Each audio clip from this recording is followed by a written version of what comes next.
নিজের চোখে দেখা কিছুদিন আগে একটা জানাজা পড়িয়েছে, খোদার কসম করে বলছে 6:30 ইন্তেকাল করেছে। হসপিটালের বিল দেনেওয়ালা নাই, 4 সন্তান, অ্যাম্বুলেন্সে ঘরে ঘরে আসবে, 1000-1200 টাকার বিল দেনেওয়ালা নাই।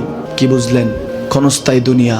মুমিনের কম থাকলেও আমি বলি, কেউ যদি এসে বলে হুজুর একটু দোয়া করেন, খুব পেরেশানিতে আছি, আমি তার হাত চুমু খেয়ে বলি তোমাকে মোবারকবাদ, আল্লাহ তোমাকে ভালোবাসে। পেরেশানি তো মালিক দেয়, এই জন্য এটা রহমত মুমিনের জন্য। পেরেশানি দেয় যখন ফেরেশতারা বলে আল্লাহ চাইতেছে টাকা পয়সা চাইতেছে, বলে এটা কি? বলে ফাসেক, দে বিদায় কর। তার চাওয়া চাই, বিরক্ত লাগে, বিদায় কর, কি লাগে দে। মুমিন যখন চাইতে থাকে আল্লাহ আমাকে কিছু লাগবে, যখন একটু করে চায় আমার মাটাকে সুস্থ করে দাও, বাবাটাকে আল্লাহ আমার স্ত্রীকে, আমার আমাকে একটু তৌফিক দাও, চাইতে থাকে মুমিন। আল্লাহ বলে যখন ফেরেশতারা দেখে মুমিন চাচ্ছে, দেরি করতে পারে না, তাড়াতাড়ি খাজানা নিয়ে দিতে নেবে, আল্লাহ বলে রাখোস না, এত তাড়াহুড়া কিসের?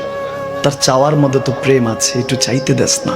থাকুক না মুমিন আর একটু পেরেশান, থাকুক না, থাকতে দেস না, একটু থাক, একটু থাক।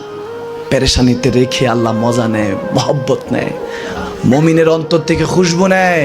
আল্লাহর বড় মায়া, মুমিন যখন চায় আল্লাহ তখন মায়ার নজর নিয়ে তাকায়, হায় হায় আমার বান্দা, সুবহানাল্লাহ।